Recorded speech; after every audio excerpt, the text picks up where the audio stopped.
इसने क्या करी, बॉल फेंक दी। अब इसने जैसे ही बॉल फेंकी होगी तो बॉल पे फोर्स लगाया होगा, बॉल फेंकेगा तो बॉल पे फोर्स लगाएगा। अब बॉल पे फोर्स लगाएगा तो बॉल इस पे पीछे फोर्स लगाएगी इधर। ये तरीका मेरा बनाया हुआ है, मैं ऐसे करता हूँ जनरली। मैं दोनों फ्रेम ऑफ रेफरेंस में खड़ा होकर देखता हूँ। मैं अगर बोर्ड पे खड़ा हूँ तो मेरे को मान लो 5 से आता हुआ दिख रहा है और मैं भी पीछे जा रहा हूँ 5 से, तो जब मैं ग्राउंड पे खड़ा होता अगर उसी टाइम पे तो मेरे को सिर्फ वो आता हुआ दिखता, तो मेरी तुलना में तो उसको बहुत तेज आता हुआ दिखता, तो मतलब हम दोनों की वेलोसिटी क्या होने वाली, जुड़ने वाली है। ऐसे कभी गलती नहीं होती इसमें, एक बार फील आ गई ना कभी गलती नहीं होगी और एक स्टेप में आंसर आता है। फिर से बॉल को गोलों को फायर कर रही है इस तरफ से, ठीक है। तो ये तोप के गोले फेंक रही है। ये तोप के गोले कैसे, ये तोप के गोले से समझो स्पंज के बने हुए हैं ना, तो ये दीवार को कोई नुकसान नहीं पहुंचाएंगे, ठीक है ना। तुमको पता है एक ऐसे मैं बहुत हल्की चीज और बहुत भारी चीज एक साथ गिराता हूँ, अगर एक बहुत हल्की चीज और एक बहुत भारी चीज एक साथ गिराता हूँ तो कौन पहले नीचे जाएगी, पत्थर फेदर, ये दोनों साथ में।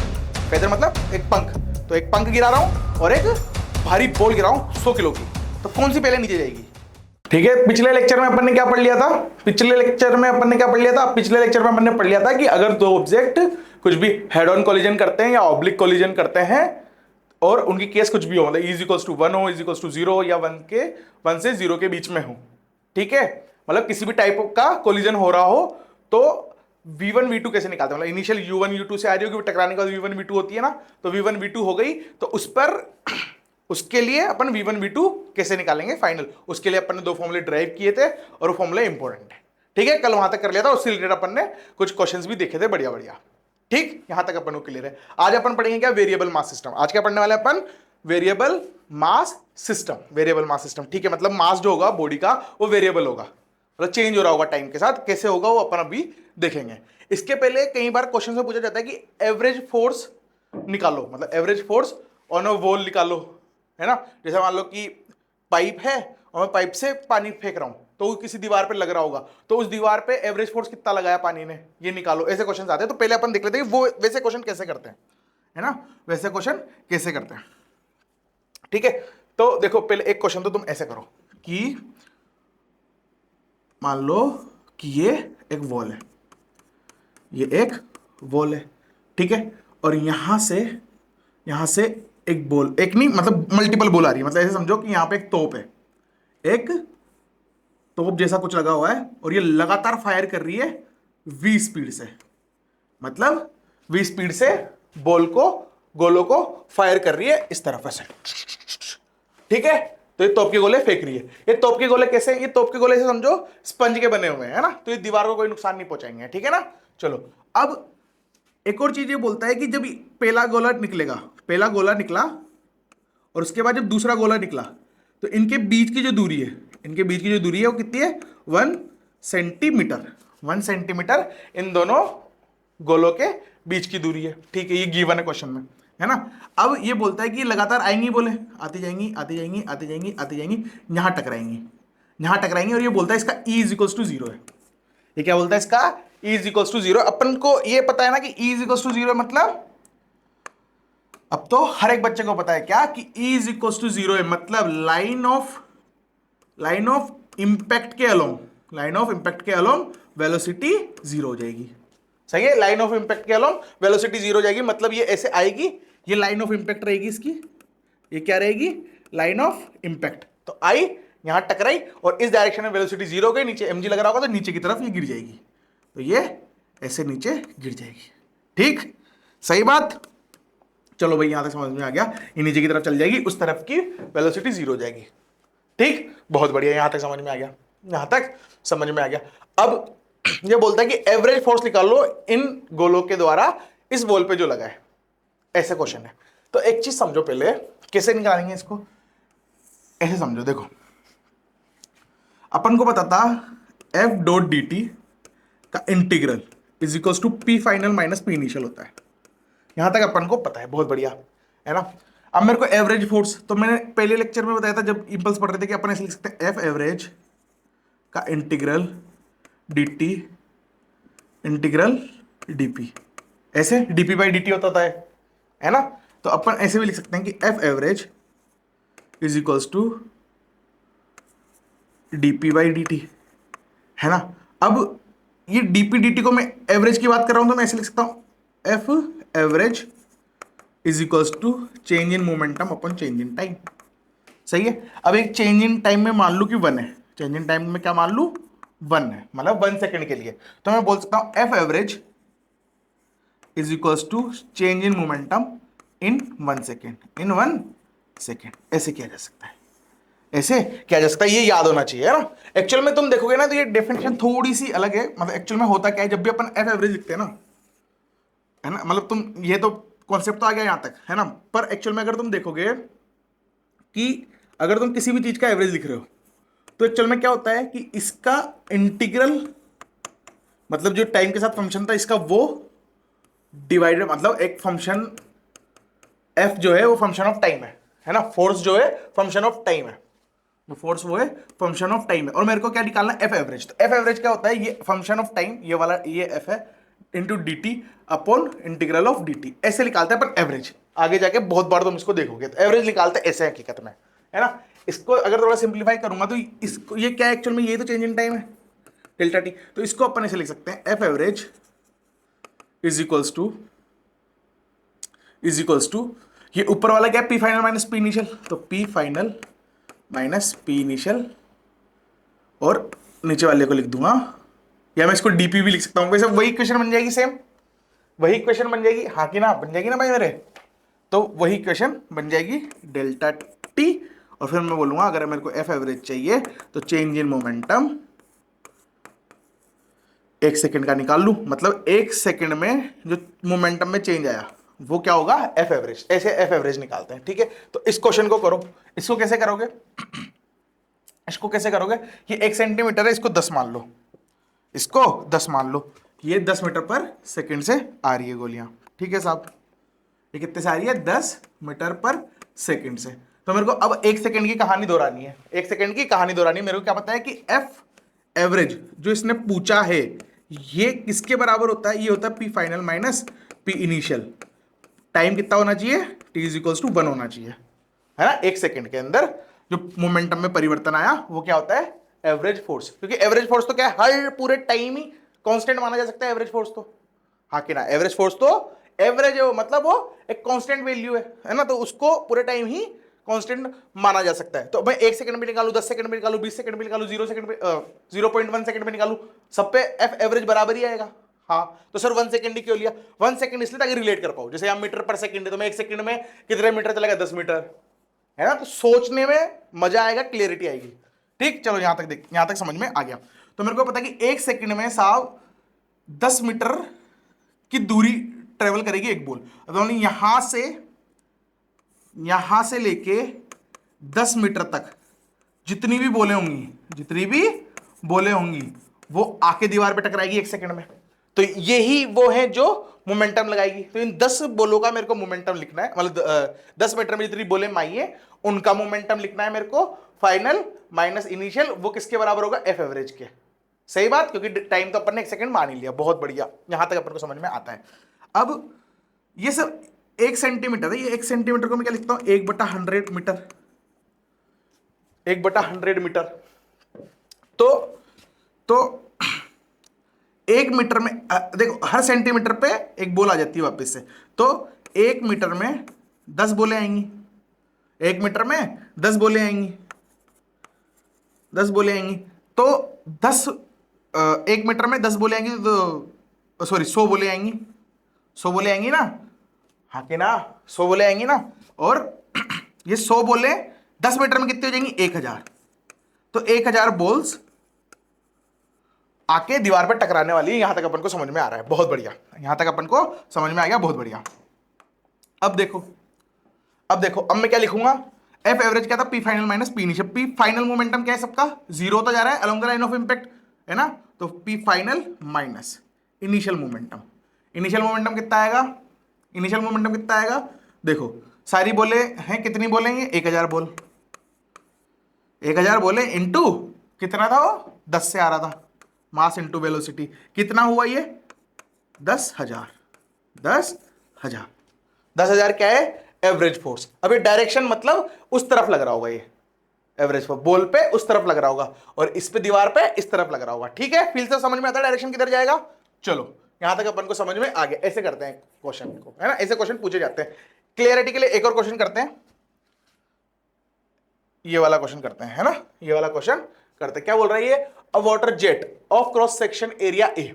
ठीक है, ये वाटर जेट है ना, वाटर जेट है मतलब पानी फेंक रहा है ये, और इसका जो क्रॉस सेक्शन एरिया है, इसका जो क्रॉस सेक्शन एरिया है वो कितना है, वो है ए, वो ए है, यहां पे बता रखा है इसने। Is projecting water system, projecting water stream on a wall. ठीक है, एक पानी की धार फेंक रही है दीवार पे at a speed V speed से फेंक रही है, यहां तक अपन को समझ में आ गया, as shown in figure. If the density of water is rho, ये बोल रहा है कि जो वाटर है इसकी जो डेंसिटी है वो रो है भाई, है ना। क्वेश्चन को बहुत अच्छे से पढ़ना बहुत जरूरी है, स्पेशली जेई एडवांस और जेई मेन दोनों के लिए, है ना, बहुत जरूरी है क्वेश्चन को अच्छे से पढ़ना। डिटेल्स मायने रखती है, बारीक बारीक डिटेल्स से क्वेश्चन गलत हो जाते हैं। सही है, तो वाटर इज रो, मतलब डेंसिटी कितनी है, रो है। Find out the average force, find out the average force exerted by water on the wall. ठीक है, ये है। चलो अब मेरे को ये पता है कि ये है एरिया, ये है एरिया, है ना। अब मैं मान लो कि पहली जो बूंद होगी पानी की, पहली जो पानी की बूंद होगी, है ना, जो पहली पानी की बूंद होगी वो यहां से यहां तक आने में, यहां से यहां तक कितनी दूरी ट्रेवल करेगी, कितनी दूरी ट्रेवल करेगी। तो मेरे को पता है जो स्पीड है सर, जो वेलोसिटी है वो तो डिस्टेंस अपॉन टाइम होती है। ठीक है, तो और मेरे को टाइम पता है 1 सेकेंड, क्यों, क्योंकि ये बताया मैं momentum change in 1 second is equals to average force. अभी समझ में आया ना, change in momentum in 1 second is equals to average force. तो ये टाइम होगा, ये टाइम तो 1 सेकेंड हो गया साहब, तो जो इसकी स्पीड है वही इसकी डिस्टेंस के बराबर होगी। तो ये जो दूरी होगी, ये जो दूरी होगी ये कितनी होगी, v। सही है, सही है। अब डेंसिटी क्या होती है, मास, डेंसिटी क्या होती है, मास पर यूनिट वॉल्यूम, मास पर यूनिट वॉल्यूम। तो मैं डेंसिटी लिख सकता हूं, मास तो भाई निकालना है, और वॉल्यूम क्या होगा, area, cross section area into दूरी v। सही बात, इंटू दूरी v, ये हो गया रो। तो मास आ गया अपना क्या, रो ए वी, ये मास है, ये मास है, मतलब इतना मास आके इस पे टकराएगा। आ रहा है समझ में, इतना मास आके इस पे टकराने वाला है। ठीक है सर, ठीक है, यहां तक समझ में आ गया। अब मैं क्या लिखूंगा, final momentum minus initial momentum. भाई फाइनल मोमेंटम कितना था, फाइनल मोमेंटम कितना था सर, 0, है ना। इसमें भी सेम कैसे, आए टकराए और पानी नीचे चला गया, टकराते हैं ना, मतलब इज इक्वल्स टू 0 है। यहाँ पे भी, यहाँ पे इज इक्वल्स टू 0 क्वेश्चन में गिवन है, ऐसे समझो, ये गिवन है क्वेश्चन में। सही बात। चलो तो इनिशियल मोमेंटम, तो final momentum minus initial momentum निकाल लेता हूं। फाइनल मोमेंटम 0 था, है ना, माइनस, अब देखो माइनस प्लस डायरेक्शन कि किस पे, कौन किस पे फोर्स लगा रहा है, दीवार पानी पर उस तरफ लगाएगी और पानी दीवार पे आगे की तरफ लगाएगा, तो वो लॉजिक से देख लेंगे अपन, है ना। ठीक है, तो फाइनल मोमेंटम 0, इनिशियल मोमेंटम कितना है साहब, इनिशियल है सर v से चल रहा था और इसका मास था रो ए वी। ठीक, तो ये क्या बन गया, रो ए वी स्क्वायर। ये क्या है, एवरेज फोर्स, ये क्या है, एवरेज फोर्स। सही है बात, सही है बात, आ गया समझ में। चलो यहां तक मेरे हिसाब से सबको क्लियरिटी है, यहां तक क्लियरिटी है अपन को। ठीक है, अब देखो, अब देखो क्या वेरिएबल मास सिस्टम जो टॉपिक था अपना वो क्या था। देखो एक्चुअल में पहले तुम एक कहानी समझो कि तुमने ट्रॉली प्रॉब्लम्स करी थी, है ना, ट्रॉली प्रॉब्लम्स। ट्रॉली पे क्या होता था, मान लो एक बंदा खड़ा ही है और इसके हाथ में एक बॉल है ना, ये मान लो 100 किलो का है और ये बॉल जो है वो 1 किलो की है। ऐसे समझने के लिए एक सिनेरियो लेते हैं। इसने, ये अभी रेस्ट में पूरा सिस्टम, ये भी पूरा सिस्टम का ही में रेस्ट में साहब। फिर क्या हुआ, इसने बॉल फेंकी, तो इसने क्या करी, बॉल फेंक दी साहब, इसने क्या करी, बॉल फेंक दी, इसने क्या करी, बॉल फेंक दी। अब इसने जैसे ही बॉल फेंकी होगी तो बॉल पे फोर्स लगाया होगा, बॉल फेंकेगा तो बॉल पे फोर्स लगाएगा। अब बॉल पे फोर्स लगाएगा तो बॉल इस पे पीछे फोर्स लगाएगी, इधर, हाँ कि ना, पीछे फोर्स लगाएगी, बहुत बढ़िया, सही है, पीछे फोर्स लगाएगी। तो और इसने भी बॉल पे कुछ फोर्स लगाया होगा, एक्शन रिएक्शन, तो एफ ही लगाया होगा, ऐसे ना। अब ऐसे समझो, अब इसको थोड़ा स्टैंडर्डाइज करते हैं कि मान लो ट्रॉली पे बंदा तो खड़ा है और इसके पास एक तोप है, इसके पास क्या है, एक तोप है जिसको ये चला रहा है ना, और ये लगातार 1-1 किलो की गोलियां फेंक रही है, 1-1 किलो की गोलियां लगातार फेंक रही है। तो इस पे जो एफ होगा वो लगातार पीछे लगता रहेगा, लगातार पीछे लगता रहेगा। और इस सिस्टम का मास, इस सिस्टम की मैं बात करूं, मतलब ट्रॉली, तोप और बंदे की बात करूं, तो इसका मास भी कम होता हो रहा होगा टाइम के साथ। इसका जो मास है वो टाइम के साथ घटता जा रहा होगा, टाइम के साथ घटता जा रहा होगा। जाहिर सी बात है ना, 1-1 किलो कम होता जा रहा है। अभी जिस रफ्तार से फेंकेगा उस पर डिपेंड करेगा कि कितना 1-1 किलो कम हो रहा है। सही बात है ना। मान लो 1 सेकंड में ये 10 बोले फेंकता है, मतलब ये जो तोप है ये 10 बुलेट, ये 10 बुलेट 1 सेकंड में फायर करती है। तो ये 10 बुलेट 1 सेकंड में फायर कर रही है, तो प्रेशर कितना होगा इस पे? मेरे को सर ये पता है कि जो प्रेशर होगा, मतलब सॉरी प्रेशर क्या, एफ एवरेज जो होगा वो होगा कितना, एफ एवरेज, होगा चेंज इन मोमेंटम। तो इनिशियली सब रेस्ट में थे और फाइनली क्या हुआ, उसने बॉल फेंकना शुरू कर दिया। तो वैसे कर सकते हैं, वैसे एफ एवरेज निकालना यहाँ पे अपना मुद्दा नहीं है, ठीक है ना। तो ये 1-1 किलो की गोलियां लगातार उधर फेंक रहा होगा, ठीक है, यहां तक समझ में आ गया। और लगातार इस पे एफ लग रहा होगा। तो ये एफ जो है, सॉरी ये जो एफ है, ये एफ है, ये वो वाला फोर्स है जो मास भी जा रहा होगा। तो मास भी डिपेंड कर रहा है, तो सीधा एम कांस्टेंट नहीं है कुल मिला के। एम क्या कर रहा है, जैसे जैसे गोलियां बाहर निकलती जा रही हैं वैसे वैसे मास कम होता जा रहा है, ठीक है। तो ये एफ जो होता है इसको बोलते हैं थ्रस्ट फोर्स, थ्रस्ट धक्का वाला फोर्स, थ्रस्ट फोर्स। और ये थ्रस्ट फोर्स किस पे डिपेंड करता है, ये किस रेट से मास बढ़ रहा है या घट रहा है। देखो घट भी तो सकता है ना, हो सकता है बाहर कोई एक गाड़ी पीछे से आ रही है ना, और ये ट्रॉली लेके जा रहा है, अब वो पीछे से इसको ऐसे बार बार बोले पास कराते जा रहे हैं, तो इस सिस्टम का मास बढ़ता जा रहा है। इस सिस्टम में मैं हूं तो मेरा मास बढ़ता जा रहा है, मेरे दोस्त मेरे पीछे से आ रहे हैं और मेरे को फेंक फेंक के बॉल देते जा रहे हैं, तो मैं लेता जा रहा हूं, रखता जा रहा हूं, लेते जा रहा हूं, रखता जा रहा हूं। तो मेरी सिस्टम का मास तो बढ़ने लग गया, उनके सिस्टम का मास घटने लग गया। तो मास घट भी सकता है और बढ़ भी सकता है, ठीक है। और थ्रस्ट फोर्स किस पर डिपेंड करता है, मास बढ़ेगा या घटेगा, ठीक है, मास बढ़ेगा या घटेगा इस पर डिपेंड करता है। यहां तक अपन को मेरे हिसाब से क्लियरिटी है चीजों की, है ना, यहां तक क्लियरिटी है अपन को चीजों की।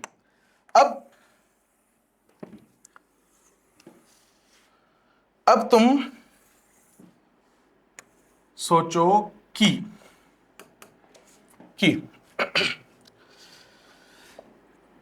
क्या इसमें मोमेंटम कंजर्व्ड है? हाँ है। क्यों? एक्सटर्नल फोर्स तो लगी नहीं रहा, एक्सटर्नल फोर्स तो लगी रहा। सिस्टम किसको मानूंगा, वो बॉल जो मेरी तरफ आ रही है, वो बॉल और मैं, हम दोनों को एक सिस्टम मानूंगा। तो बाहर से कोई फोर्स नहीं लग रहा, वो किसी से आ रही है ऑलरेडी किसी स्पीड से, और मेरे पास आके मैंने कैच कर ली, है ना। मतलब एक तरह से ऐसा हो गया ना, इधर से बुलेट आ रही है और ये साहब यहां खड़े हैं, ठीक है, ये साहब कोई बंदा यहां खड़ा है, तो ये आ रही है बुलेट, बॉक्स ले लो बंदा मर जाएगा, हाँ बॉक्स ले लो बंदा तो मर जाएगा। तो ये बुलेट आएगी और इस बॉक्स में घुसड़ जाएगी। तो वैसे क्वेश्चन बन गए, तो मैं बुलेट को और बॉक्स को क्या मान लूंगा, सिस्टम। तो मोमेंटम कंजर्वेशन लगाया था, ऐसे अपन ने क्वेश्चन किए, ठीक है। तो यहां मोमेंटम तो कंजर्व रहेगा, ठीक है। तो अब एक जनरल केस लेके इसको समझते हैं कि जनरल केस क्या, जनरल केस ले लो, जनरल केस ले लो, 5 रुपए में जनरल केस ले लो, 5 रुपए में जनरल केस, ठीक है। देखो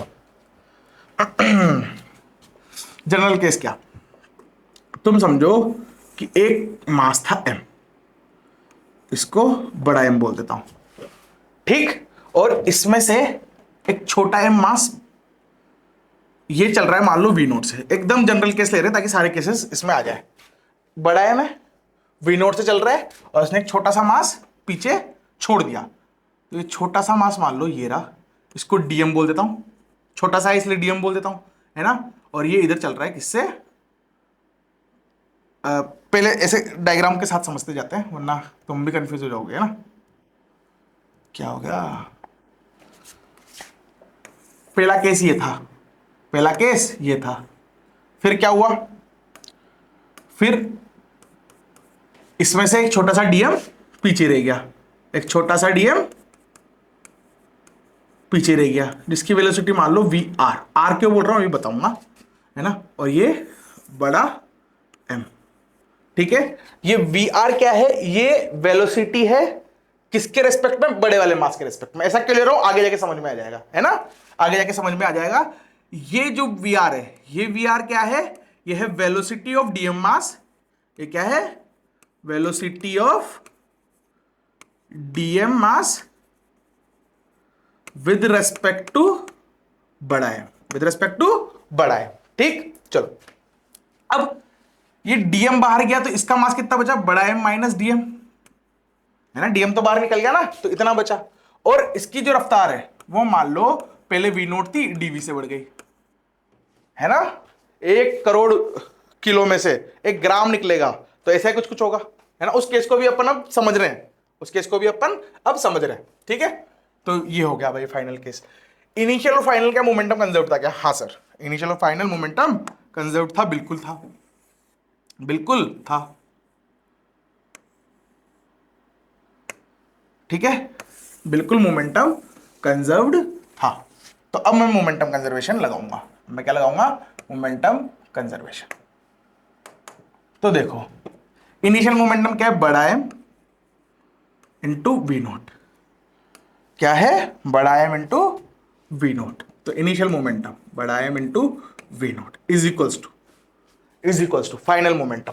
फाइनल मोमेंटम क्या है, डीएम इंटू, यहां पे क्या आएगी, velocity with respect to ground. क्यों, ट्रॉली प्रॉब्लम में बताई थी चीजें, जब भी मोमेंटम कंजर्वेशन लगाते हैं तो सारी वेलोसिटीज को विद रिस्पेक्ट टू ग्राउंड लिखते हैं। सही बात है, सही बात है। अपन ने 7वें 8वें लेक्चर में शायद मैंने बताया था क्या, शायद 100% मैंने बताया था क्या, कि जब भी, जिसमें अपन ट्रॉली पढ़ रहे थे, तो मैंने क्या बोला था कि हमेशा velocity with respect to ground लिखते हैं मोमेंटम कंजर्वेशन लगाते समय, ठीक। तो यहां क्या आएगी, velocity of DM mass with respect to ground, ठीक, विद रिस्पेक्ट टू ग्राउंड, ठीक है। इधर जा रही है, मैं इस डायरेक्शन को पॉजिटिव ले रहा हूं, मैं इस डायरेक्शन को पॉजिटिव ले रहा हूं, ठीक है साहब। प्लस इसकी m minus DM into V naught plus DV. यहां तक समझ में आ गया।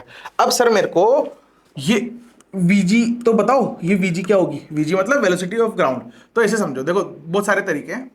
मैं अगर ऐसे, मैं जैसे तरीके अगर मेरे से तुमने पढ़ा होगा या मैं आगे जाके कभी इसको पढ़ाऊंगा रिलेटिव मोशन को, तो सिंपल सा है क्या, कि अगर मैं ग्राउंड पे खड़ा होकर देखूंगा, है ना, तो जब मैं इस पे खड़ा होकर देख रहा हूं तो वी आर दिख रही है, और मैं खुद भी पीछे चल रहा हूं, तो बाहर से तो ये बहुत तेज दिख रहा होगा, क्योंकि इसकी वेलोसिटी थोड़ी माइनस होगी, तो जुड़ जाएगी। तो मैं सीधा ऐसे लिख सकता हूं, तरीका नंबर, मतलब आकाश का तरीका, वो क्या है, वीजी जो आएगी वो आएगी सर सीधी V R plus V naught DV, ये आकाश का तरीका। पर तुमने चैप्टर मेरे से नहीं पढ़ा है, तो जाहिर सी बात है तुम्हें शायद नहीं समझ में आया होगा।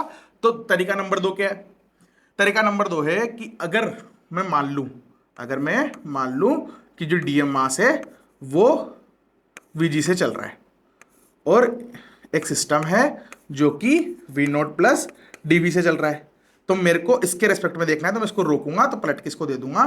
तो जो डीएम है उसकी वेलोसिटी क्या आ जाएगी, उसकी वेलोसिटी आ जाएगी VG minus V naught plus DV, और इसी को क्या बोलते हैं अपन, वेलोसिटी विद रिस्पेक्ट टू ये वाला सिस्टम, ठीक है, वी आर। तो वी आर जो आएगा वो आएगा वी आर, सॉरी, जो वीजी आएगी वो क्या आएगी, वी आर, यही से V R plus V naught plus DV, ऐसे, ठीक है। समझ में आ गया, दोनों तरीके तुमको आने चाहिए, दोनों तरीके तुमको आने चाहिए, सही बात है, आने चाहिए भाई। ये वाला तरीका एक, और दूसरा ये वाला तरीका। ये तरीका मेरा बनाया हुआ है, मैं ऐसे करता हूँ जनरली, मैं दोनों फ्रेम ऑफ रेफरेंस में खड़ा होकर देखता हूँ। मैं अगर बोर्ड पे खड़ा हूँ तो मेरे को मान लो 5 से आता हुआ दिख रहा है, और मैं भी पीछे जा रहा हूँ 5 से, तो जब मैं ग्राउंड पे खड़ा होता अगर उसी टाइम पे, तो मेरे को सिर्फ वो आता हुआ दिखता, तो मेरी तुलना में तो उसको बहुत तेज आता हुआ दिखता, तो मतलब हम दोनों की वेलोसिटी क्या होने वाली, जुड़ने वाली है। ऐसे कभी गलती नहीं होती इसमें, एक बार फील आ गई ना, कभी गलती नहीं होगी, और एक स्टेप में आंसर आता है, ठीक है। चलो कोई बात नहीं, जिसको जितना समझ में आता है देख लो। अब ठीक है, यहां तक समझ में आ गया सर, यहां तक समझ में आ गया। वीजी अपन को समझ में आ गया, तो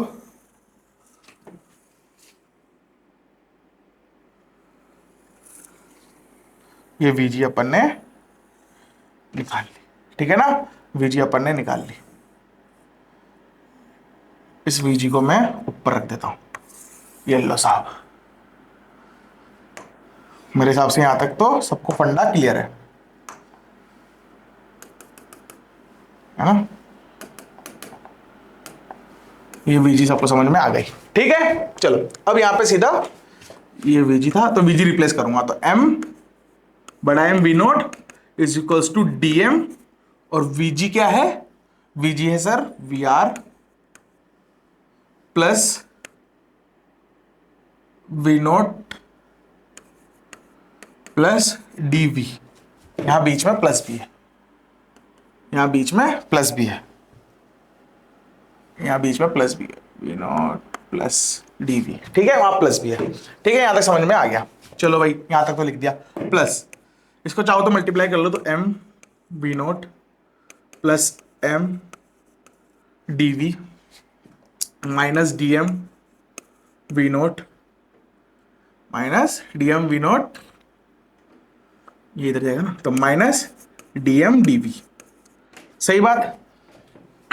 इसको भी थोड़ा सिंप्लीफाई करके लिख दूं तो इसका ये क्या बनेगा, ये बनेगा, मतलब पूरा एक बार पूरी इक्वेशन लिख देता हूं, बड़ा M V naught is equals to D M V R plus D M V naught plus D M D V plus D M D V plus M V naught plus बड़ा M D V minus D M V naught minus D M D V. सही है। अब अपनी आंखें खुली रख के देखोगे, अब तुम अगर अपनी आंखें खुली रख के देखोगे तो जो ये डी एम डी वी है वो इस वाले डी एम डी वी को निपटा देगा, और डी एम वी नोट इस वाले डी एम वी नोट को निपटा देगा, और एम वी नोट, और जो एम वी नोट है वो इस वाले एम वी नोट को निपटा देगा। सही बात है। सब कटापीटी हो गई, बचा क्या, बचा sir zero is equals to D M V R, zero is equals to D M V R plus plus ये वाली टर्म बड़ा एम डी वी। इसको मैं ऐसे भी लिख सकता हूं, बड़ा एम डी वी, मैं इसको ऐसे भी लिख सकता हूं कि बड़ा एम डी वी मतलब बड़ा M D V is equals to minus D M V R. अब इसको थोड़ा और अगर मैं सजा दूं, अगर मैं इसको थोड़ा और सजा दूं और डी टी डी टी से दोनों तरफ डिवाइड कर दूं, मतलब बड़ा M D V by D T is equals to minus V R D M by D T. ठीक, तो अगर तुम इसको ध्यान से देखोगे तो डीवी बाई डी टी क्या होता है, तो डीवी बाई डी टी क्या होता है sir, DV by D T तो बच्चे को पता है कि ये एक्सेलरेशन होता है। ये क्या होता है, एक्सेलरेशन होता है, ये एक्सेलरेशन होता है। तो मास इनटू एक्सेलरेशन फोर्स होता है, मास इनटू एक्सेलरेशन फोर्स होता है, और वो फोर्स किसके बराबर आ रहा है, minus V R D M by D T, D M by D T. तो ये कौन सा फोर्स है, ये कौन सा फोर्स है, तो जब ट्रॉली प्रॉब्लम में जब जैसे ही मैंने बॉल फेंकी तो मैंने बॉल पे फोर्स लगाया और बॉल ने मेरे पीछे धक्का लगाया, मैं पीछे जाऊंगा, है ना, वो वाला फोर्स। जब इसने ये वाला मास पीछे छोड़ा तो इस वाले मास ने इस पे इधर धक्का लगाया होगा, और उस धक्के को बोलते हैं थ्रस्ट फोर्स एफ टी। तो क्या बोलते हैं, थ्रस्ट फोर्स एफ टी, और ये है एफ टी। तो एफ टी की वैल्यू क्या है, एफ टी कैसे लिखूंगा सर, एफ टी लिखोगे आप F T is equals to minus of V R D M by D T. अभी डीएम बाई डी टी क्या है, ये है rate of change of mass with respect to time, मतलब मास टाइम के साथ कैसे बदल रहा है वो डीएम बाई डी टी है। ठीक है, अब एक और चीज मैं बोलूं कि माइनस क्यों है, माइनस तुम देखोगे तो वी आर इधर थी पॉजिटिव और एफ भी इधर आया पॉजिटिव, सही बात। पर जैसे ही ये इस पर टकराएगी, जैसे ये इस पे टकराएगी तो फोर्स किधर लगेगा, इधर, फोर्स किधर लगेगा, इधर, सही बात। लेकिन ये मास कम हुआ था, पीछे गया था, इसलिए अपन ने यहां माइनस लगाया। तो तुम्हें याद कैसे रखना, 100 बातों की एक बात, 100 बातों की एक बात क्या, कि तुम इसको याद रखो ऐसे, एक बार के लिए समझा रहा हूं बस। तुम याद रखो कि एफ टी का जो मैग्नीट्यूड होता है, जो मैग्नीट्यूड होता है वो इतना होता है, वो इतना होता है। तो तुम्हें थ्रस्ट फोर्स का मैग्नीट्यूड पता होना चाहिए। मतलब तुमसे बोले कि थ्रस्ट फोर्स का मैग्नीट्यूड बताओ, तो हम बोलेंगे सर एफ थ्रस्ट जो होता है वो होता है V R D M by D T. इसका मोड, मोड क्यों? क्योंकि मेरे को हमेशा एफ थ्रस्ट प्लस लिखना है। अब डायरेक्शन कैसे बताऊंगा एफ थ्रस्ट का? एफ थ्रस्ट का डायरेक्शन कैसे बताऊंगा? तो वापस से समझो, देखो मैंने जब मास को फेंका, मैंने जब मास को फेंका तो मैंने उसको वेलोसिटी दी उस तरफ, मैंने उसको वेलोसिटी किधर दी? उधर, उस तरफ। और मेरे को फोर्स मिला किस तरफ? इस तरफ। किधर मिला? इस तरफ। मैंने मास को फेंका इस तरफ और मेरे को स्पीड मिली, सॉरी मेरे को फोर्स मिला इस तरफ। सही बात, फेंका था इधर और मिला मेरे को थ्रस्ट इधर। तो मतलब जब मैं मास को फेंक रहा हूं, मतलब मास घटा रहा हूं, फेंकना मतलब मैं सिस्टम में से बाहर निकाल के फेंक रहा हूं ना, तो जब भी मैं मास फेंक रहा हूं तो मेरे पे जो फोर्स लगेगा वो किधर लगेगा? इस तरफ, इस तरफ। तो मतलब अगर मास कम हो रहा है, मास कम हो रहा है तो फोर्स की डायरेक्शन और रिलेटिव वेलोसिटी की डायरेक्शन मतलब वी आर की डायरेक्शन क्या होंगी? अपोजिट। अगर मास, अगर मास, अगर मास इजेक्ट हो रहा है, मतलब कम हो रहा है, मतलब इजेक्ट हो रहा है, फेंका जा रहा है। अगर मास मेन सिस्टम से फेंका जा रहा है, मास को फेंका जा रहा है, अगर मास इजेक्ट इजेक्ट किया जा रहा है तो V R and F T के डायरेक्शन ऑपोजिट होंगे। क्या होंगे? ऑपोजिट होंगे। सही बात है। अब अगर कोई मेरे को मास ऐसे दे रहा है तो, अगर कोई मेरे को मास दे रहा है तो मेरे को जैसे ही मास देगा तो आ तो मेरी तरफ रही है, तो वी आर किधर है? इधर है मेरी तरफ।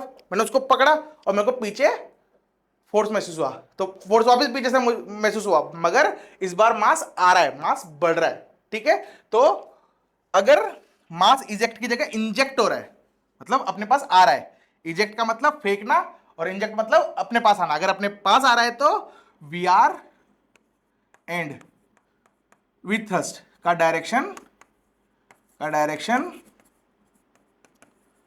सेम होगा। यहां तक समझ में आ गई दोनों बातें? यहां तक समझ में आ गई दोनों बातें? ये दोनों बातें समझ में आ गई, एक ये और दूसरी ये। क्या बता दिया सर आपने? हमने बता दिया कि अगर किसी बॉडी में मास ऐड हो रहा है या मास कम हो रहा है, मतलब मास बढ़ रहा है या घट रहा है। अगर मास बढ़ रहा है मतलब मास इंजेक्ट हो रहा है तो वी आर और थ्रस्ट फोर्स दोनों का डायरेक्शन क्या होगा? अगर ऐड हो रहा है तो सेम, और अगर मास घट रहा है तो ऑपोजिट। इतना समझ में आता है? वी आर क्या है? वेलोसिटी ऑफ जो मास इंजेक्ट हो रहा है या इजेक्ट हो रहा है उसकी वेलोसिटी कहां पर, जब मैं जिस बॉडी में इंजेक्ट हो रहा है और जिससे निकल रहा है उसको सेंटर ऑफ मास, मतलब उसी के फ्रेम ऑफ रेफरेंस में बात करूं, है ना, उसके फ्रेम ऑफ रेफरेंस में बात करूंगा तो ये कहानी है वी आर। मैं उसको बोलूंगा वी आर से आ रहा है वो, है ना। जो बॉल मेरे पास आ रही है मैं क्या बोलूंगा? बॉल को देखेगी वी आर से आ रहा है, ठीक है, क्योंकि वो मेरे पास आ रही है, मैं बड़ा सिस्टम हूं, ठीक है ना। और हो सकता है मैं किसी गाड़ी में चलते हुए बॉल को कैच कर रहा हूं, तो वो ऐसे करके अपन इसके कॉम्बिनेशंस बनाएंगे। यहां तक क्लियर है? यहां तक क्लियर है? क्या सिखाया? ये और ये दोनों, बस। मतलब एफ थ्रस्ट कैसे निकालते हैं, ये फॉर्मूला है, और इसका डायरेक्शन किधर होगा वी आर की तुलना में, तो डिपेंड करता है मास बढ़ रहा है या घट रहा है, मतलब मास आ रहा है या जा रहा है, इजेक्ट हो रहा है या इंजेक्ट हो रहा है। सही बात। चलो क्वेश्चन देखते हैं। क्वेश्चन क्या है? पहला क्वेश्चन बोल रहा है 10,000 kilo rocket is releasing gas downwards at V R is two 100 metre per second. ठीक है, ये रॉकेट है, ये कुछ गैसेस छोड़ रहा है नीचे, जिसकी वजह से इसको ऊपर की तरफ फोर्स मिल रहा होगा, इसकी वजह से इसको ऊपर की तरफ फोर्स मिल रहा होगा। सही है ना? उसकी वजह से इसको ऊपर की तरफ फोर्स मिल रहा होगा, और वो कितना मिलेगा? F T. वो कितना मिलेगा? F T. कितना मिलेगा वो? F T. ये बोर्ड क्यों हैंग कर रहा है? बोर्ड क्यों हैंग कर रहा है? बोर्ड से पूछ के बताओ सर।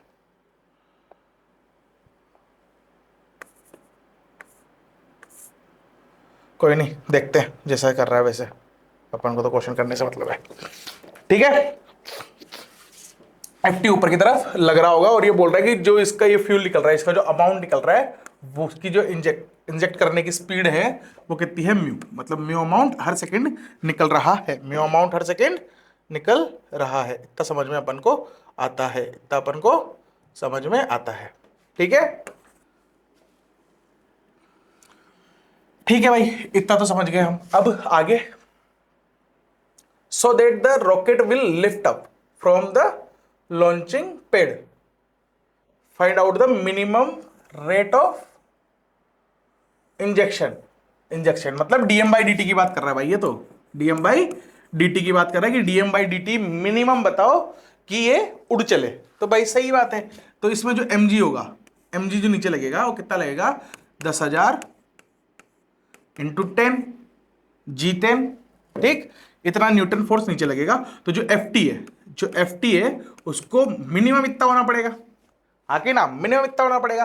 तो एफ टी इसके बराबर है, और एफ टी कैसे लिखते हैं अपन, वी आर, जो कि वी आर ही है। वी आर कितनी है, 100, वी आर कितनी है 100, तो वी आर है साहब 100 इंटू, वी आर कितना है 100 इंटू, अगर मैं ऊपर का डायरेक्शन प्लस लूं तो ये वाला फोर्स mg माइनस होता, पर मैं मैग्नीट्यूड की बात कर रहा हूं इसलिए मैं ऐसे लिख रहा हूं, ठीक है ना, into DM by D T, DM by D T, DM by D T, DM by D T mu है, और यही अपन को DM by D T minimum है अपना। कितना होगा, ये 2 जीरो, इस जीरो को हटा देगा, तो 1000 is equals to DM by D T minimum, DM by D T minimum. ठीक है, ठीक है, कोई डरावनी बात नहीं है इसमें, तो क्या ही था इसमें, है ना, ये तो आसान था। चलो थोड़ा सा टफ, हल्का सा टफ देखते हैं। क्या ये बोल रहा है, at an instant t is equals to 0 की कहानी है, a rocket of mass m naught is rising at a speed of u से ऊपर जा रहा है, इनिशियली कंडीशन है ये, है ना, with an injection of speed vr as shown in figure vr से उसने वापस से वो जो गैसेज है उनको इंजेक्ट कर रहा है, ठीक है, इजेक्ट कर रहा है। If the rate of ejection of fuel is mu, मतलब जो गैसेस निकल रही है, उनका निकलने का रेट वापस से म्यू है, एज इट इज पहले का क्वेश्चन जैसा ही है ना। अब ये बोलता है find out speed of rocket as a function of time, ये है गेम, है ना। क्या निकालना है, कुछ टाइम बाद, देखो किसी टाइम बाद क्या हो चुका होगा कहानी,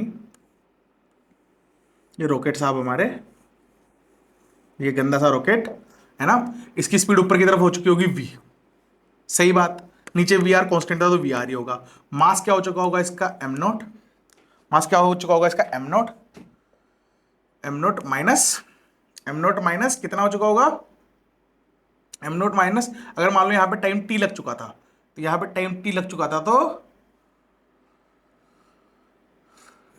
देखो ये क्या है, किस रेट से वो निकल रहा है ना, इजेक्शन। तो हर सेकंड में डीएम मास निकलता है ना, तो टी टाइम में डीएम इंटू टी निकल चुका होगा, तो डीएम इंटू टी निकल चुका होगा, है ना। मैं इस इंस्टेंट के मास को बोल देता हूं एम, अभी के लिए, ठीक है। तो अब मैं एफ नेट लिखूं, इधर लग रहा होगा एफ टी और नीचे लग रहा होगा एम जी, तो अब मैं इस इक्वेशन के लिए लिखूं तो मैं क्या लिखूंगा, एफ नेट क्यों लिख रहा हूं, क्योंकि मेरे को देखो इतना सा पता है कि m dv by D T ये एफ नेट होगा, है ना।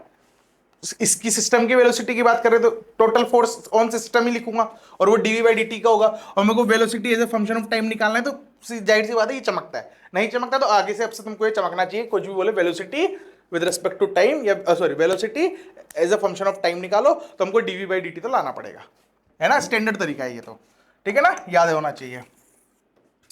तो कैसे करेंगे, तो मैं एफ नेट लिखूंगा m dv by D T is equals to, ये थर्स्ट वाला फोर्स ज्यादा होगा, F T minus M G, F T कितना होगा मेरा, V R into DM by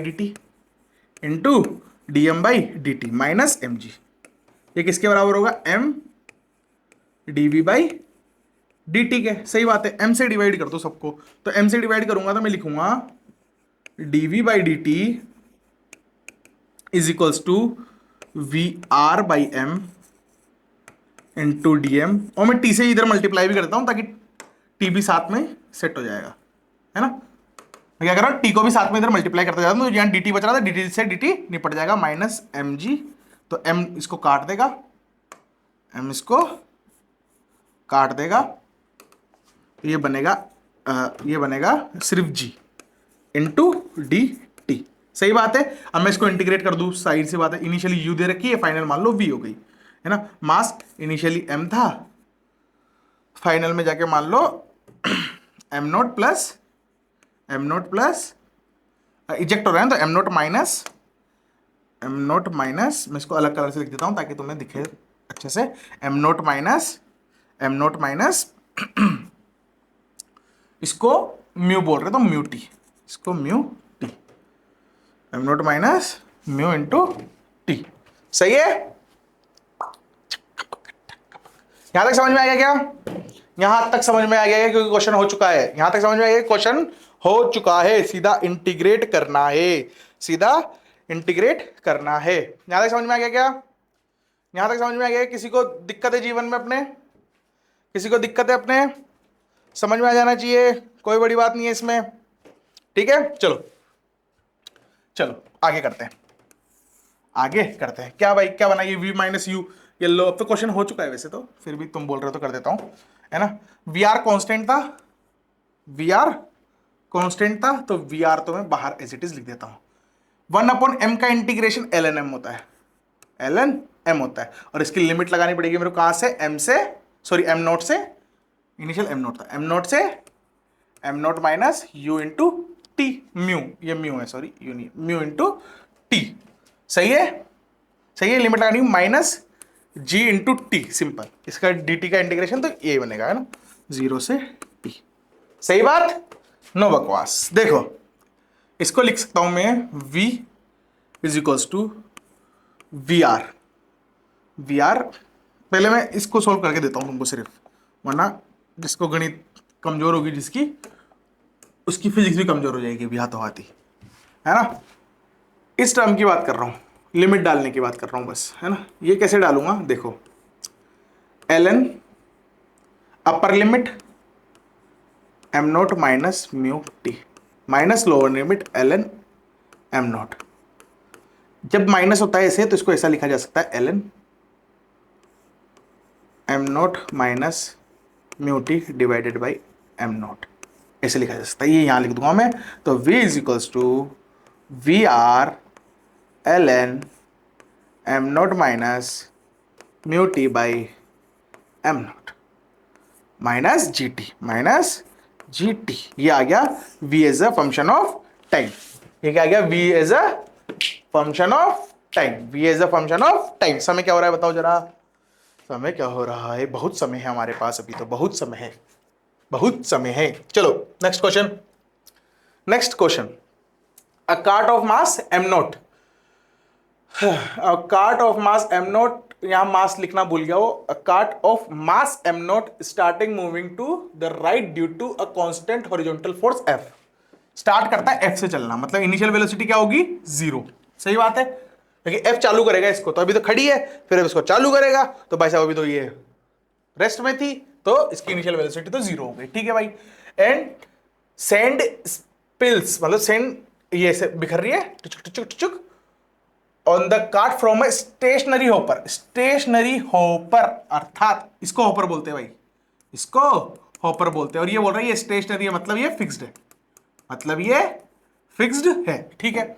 the rate of loading is constant and equals to mu, मतलब जिस rate से ये लोड हो रही है वो है म्यू, मतलब जिस रेट से ये निकल रहा होगा इसमें जा रहा होगा, तो ये निकलने वाला इस होपर में से जो निकल रहा है वो म्यू रेट से निकल रहा है, और इसमें लोड हो रहा है। बढ़िया बात है, बढ़िया बात है।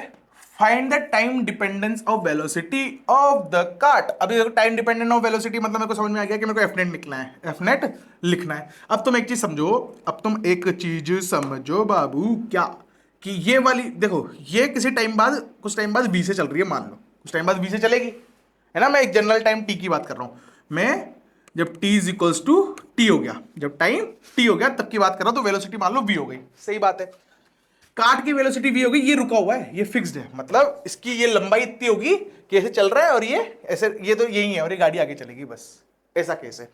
तो अगर मैं इस कार्ड के फ्रेम ऑफ रेफरेंस में देखूं, ऐसे मैं ग्राउंड से देखूंगा तो ये तो स्टेशनरी है, तो ये ऐसे गिर रहा है। मगर मैं गाड़ी के रेफरेंस से देखूंगा तो गाड़ी अगर बी से जा रही है तो ये मेरे को इधर बी से जाता हुआ दिखेगा। सही बात है। और यही क्या वी आर होगा? हाँ, क्योंकि मैं इसके रेस्पेक्ट में तो बोल रहा हूं। तो वी आर क्या होगा? वी होगा। इतना समझ में अपन को आ गया है। वी आर वी होगा और इसका रेट ऑफ चेंज म्यू है ही। तो मैं एफ टी लिखूं, अगर मैं एफ टी लिखूं तो एफ टी क्या होता है? V R into mu. ये रहा DM by D T. DM by D T क्या है? म्यू। सही बात। चलो एक चीज समझो, इसमें लोड हो रहा है, मास बढ़ रहा है, तो जिधर वी आर होगा, अगर मास बढ़ रहा है जिधर वी आर होगा उधर ही एफ टी होगा। तो एफ टी लगेगा साहब इधर, एफ टी लगेगा उधर, एफ टी लगेगा उधर, इधर एफ टी लगेगा। सही है, एफ टी उधर लगेगा। तो एफ नेट लिखो अब, बस काम ही खत्म कर दिया भाई। ये ले, F net is equals to, चल रही है इधर अर्थात ये बड़ा है, ये इधर वी आर वी के बराबर था तो इसको वी म्यू लिख देता हूं। इसको वापस से M D V by D T is equals to F minus V mu. सही बात, सही बात। एम को इधर भेज दो तो डीवी बाई डी टी। अब गणित है भाई सिंपल, अब कोई कुछ बचा नहीं है इसमें वैसे करने लायक। फिर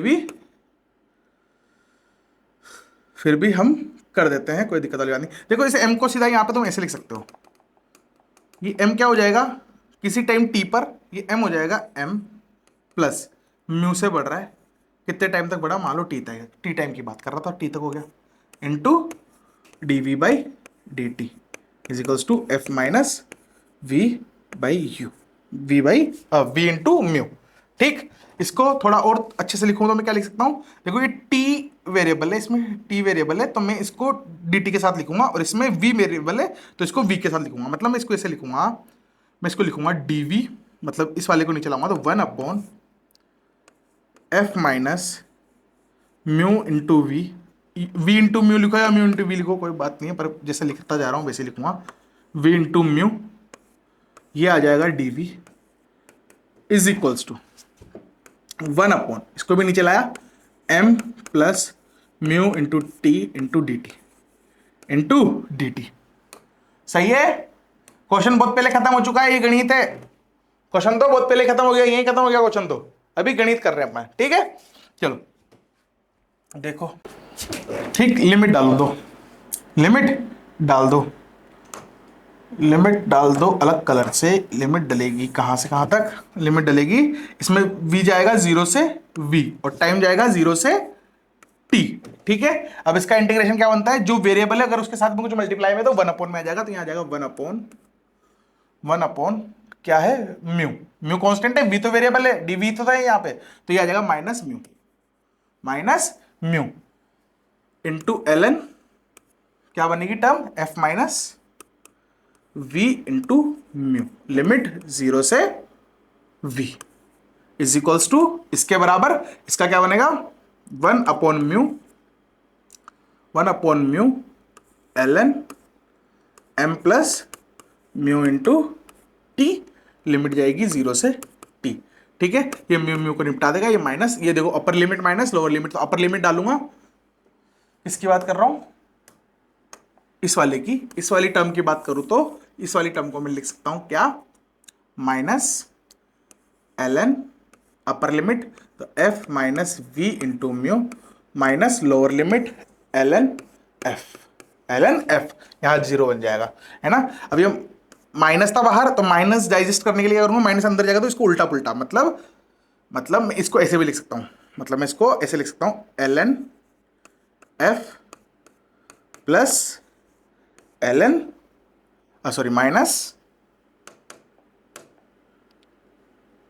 minus ln f minus v into mu. सही है, तो इसको मैं लिख सकता हूं ln f upon f minus v into mu, ऐसे लिखा जा सकता है। ठीक है, इसकी बात करूं, इस वाली टर्म को कैसे सॉल्व करूंगा? तो इसको पहले छोटा करके ऊपर भेज देते हैं इसको, इसको छोटा करके ऊपर भेज देते हैं। ये लो, इसकी कहानी तो ये रही, इसकी कहानी तो ये रही। ठीक है, इसकी कहानी ये रही, इसकी लिखते हैं अब, इसकी लिखते हैं, इसको मिटा दो। इसकी कहानी तो ये रही, इसकी कहानी लिखते हैं, इस वाले की कहानी लिखते हैं। क्या होगा इसका भाई, इसका क्या होगा? इसका कुछ नहीं होगा, ln upper limit m plus mu T minus lower limit मतलब ln m। तो इसको तो पॉजिटिव रखना है, तो इसको लिखूंगा m plus mu T upon m ln of. ये आ गया, ठीक है, इसका ये वाला आ गया। अब क्या करना है, इसको और इसको इक्वल कर दो, इसको इसको इक्वल कर दो। कैसे करेंगे इक्वल? मैं इधर छोटी सी जगह बची, इसमें कर देता हूँ, लो व्हाइट से कर देता हूँ, व्हाइट से कुछ नहीं किया तो इसको ऑप्शन में कर देते हैं इक्वल क्या है। अब तो हो गया वैसे तो क्वेश्चन, फिर भी चलो भाई कोई बात नहीं।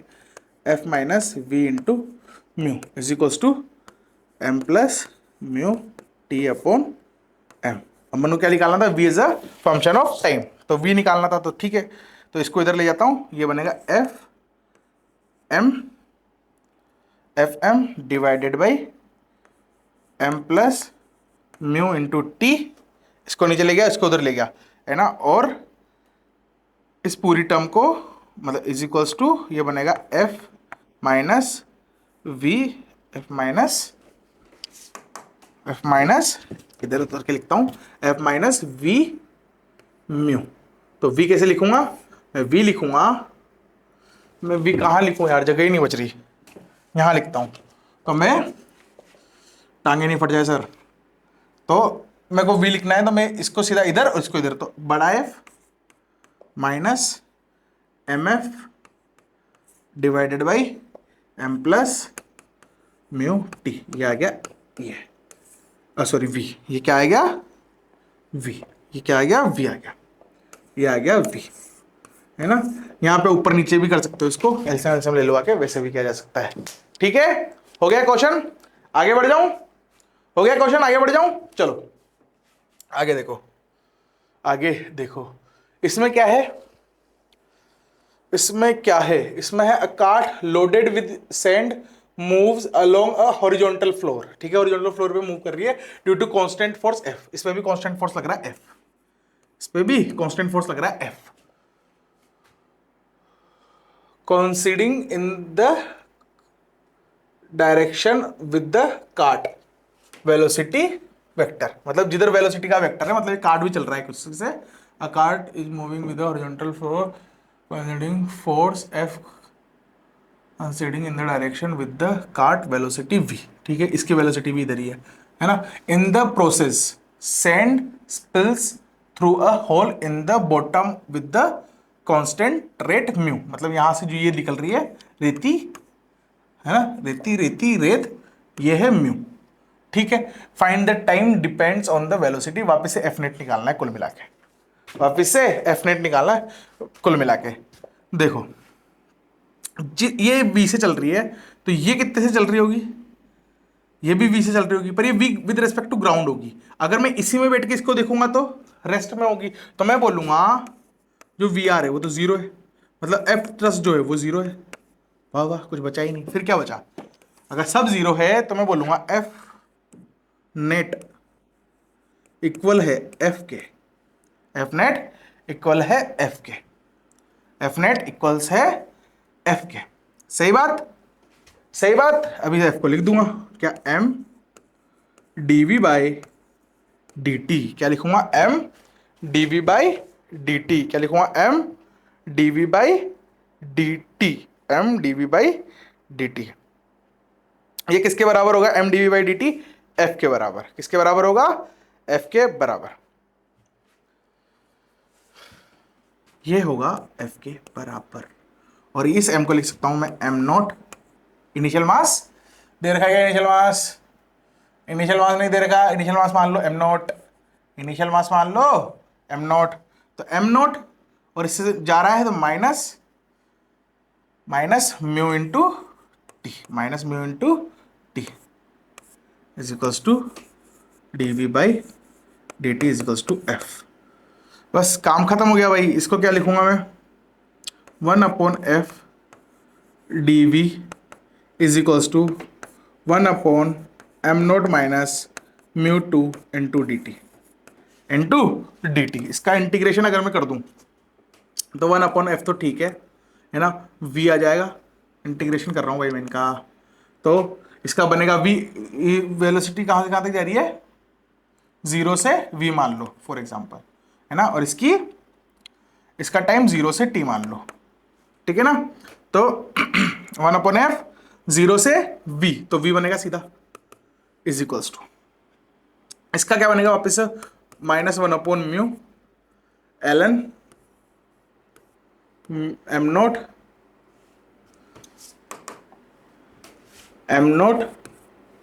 m0 minus mu into T, limit आएगी 0 से t, तो ये बनेगा v/f इज इक्वल्स टू -1/μ, यहाँ पे आएगा t, तो ये तो ln, अब मेरे को पॉजिटिव लाना है तो मेरे को ये पता है कि मैं इसको नीचे लाऊंगा बाद में ना, तो मैं सीधा लिख रहा हूँ m0 माइनस म्यू टी, और 0 पे यहाँ पे बनेगा m0, बस ये लो, तो ये प्लस बन गया। तो v क्या आ गया, v आ गया f/μ ln m0 minus mu T. ये लो साहब, सही है, ये हो गया काम खत्म, ये हो गया काम खत्म। लास्ट क्वेश्चन बचा है। अब यहां तक समझ में आया कि नहीं आया मुन्ना, यहां तक समझ में आया कि नहीं आया ये बताओ, यहां तक समझ में आया कि नहीं आया ये बताओ, आगे देखते हैं इसके बाद, नहीं तो आगे देखते हैं। ठीक है यहां तक, ठीक है यहां तक, चलो नेक्स्ट लास्ट क्वेश्चन। बहुत लंबा लेक्चर हो चुका है वैसे तो, ये जान निकल चुकी है, आउच। ठीक है लास्ट क्वेश्चन है, करेंगे करेंगे करेंगे, ऐसे थोड़ी आ रहेंगे। A chain of length L having unit mass lambda, lambda क्या है, लेमडा, लेमडा क्या है, मास पर यूनिट मीटर, मतलब 1 मीटर में कितना मास है इस चेन के अंदर, 1 मीटर में साहब लेमडा मास है, लेमडा केजी वेट है 1 मीटर में, ठीक है। Is allowed to fall on a table, ये टेबल पे गिरने के लिए इसको इजाजत दे दी गई है कि भाई साहब तू गिर जा टेबल पे, है ना। Such that part falling on the table comes to rest simultaneously, मतलब जैसे वो इसके कांटेक्ट में आएगी रेस्ट में आ जाएगी, मतलब कुल मिला के टेबल है मान लो, और जैसे ही ये नीचे आ रही है, तो जैसे ही नीचे आएगी, अरे कितनी लंबी है, आएगी तो यहाँ पे ऐसे टकरा के इकट्ठा होना शुरू हो जाएगी, और जैसे ही ये इकट्ठी हो रही है वहीं आके ये रेस्ट में होती जा रही है, ठीक है ना, यहाँ आते रेस्ट में होती जा रही है ये, ठीक है। ठीक है यहां तक समझ में आ गया, यहां तक समझ में आ गया, ठीक है। Simultaneously find the force acting on the table when the length L has lied on the table, मतलब L नीचे घट गई, मतलब ये पहले यहां थी, यहां से L नीचे, छोटा L नीचे जा चुकी है, छोटा L नीचे जा चुकी है, जाहिर सी बात है L जा चुकी है ना नीचे, जब भी तो यहाँ इकट्ठी हुई, L यहाँ इकट्ठी हुई मतलब L नीचे आई होगी, बहुत बढ़िया, L नीचे आई होगी, सही बात है। Find the force acting on the table, अब मेरे को निकालना है फोर्स कितना लगेगा, और ट्रस्ट फोर्स निकालना है। सही है भाई, सही है, सही है, कोई दिक्कत वाली बात नहीं है।